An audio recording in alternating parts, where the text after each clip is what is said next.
অন্যদিকে দিনহাটায় তৃণমূল নেতার বাড়িতে হামলার ঘটনা। তৃণমূল নেতার বাড়িতে বোমাবাজির অভিযোগ। ভেটাগুড়ির তৃণমূল অঞ্চল সভাপতি ধীরেন্দ্রনাথ বর্মন। আপনাদের জানিয়ে রাখি, তৃণমূল নেতার বাড়িতে হামলার ঘটনা। শুভঙ্কর আমাদের প্রতিনিধি রয়েছেন আমাদের সঙ্গে। শুভঙ্কর, কারা এই হামলা করলো কিছু জানা যাচ্ছে? আর কি অবস্থা? কারণ খড়ের গাদায় আগুন লাগিয়ে দেওয়ার অভিযোগও রয়েছে।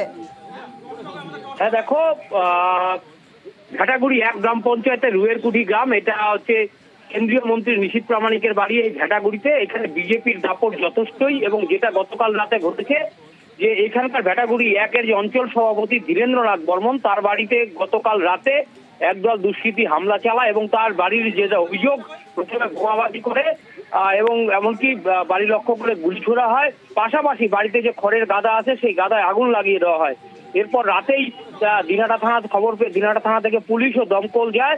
তখন দমকল গেলে তখন দুষ্কৃতীরা ভেঙে যায় এবং তৃণমূলের যেটা অভিযোগ, বিজেপি আশ্রিত দুষ্কৃতীরা এই হামলা চালিয়েছে, যদিও অভিযোগ অস্বীকার করেছে বিজেপি। বেশ শুভঙ্কর। 12টার দিকেই দুষ্কৃতী লোক আসে এখানে, মনে করো পিস্তল গুলি করছে, তারপরে বোম বাস্ট করছে, তারপরে কেরোসিন তেল দিয়ে কলের পালায় আগুন লাগাই দিছে। দিয়ে তারপরে পুলিশকে ডাকলাম, ফায়ার ব্রিগেডকে ডাকলাম, তারপরে ওরা আসি। এখন ওই যে বোম ঠোম সব তুলে নিয়ে গেল। তাজা বোমা 3টে পাওয়া গেছে। আজকে আবার সকালবেলায় একটা পাওয়া গেল।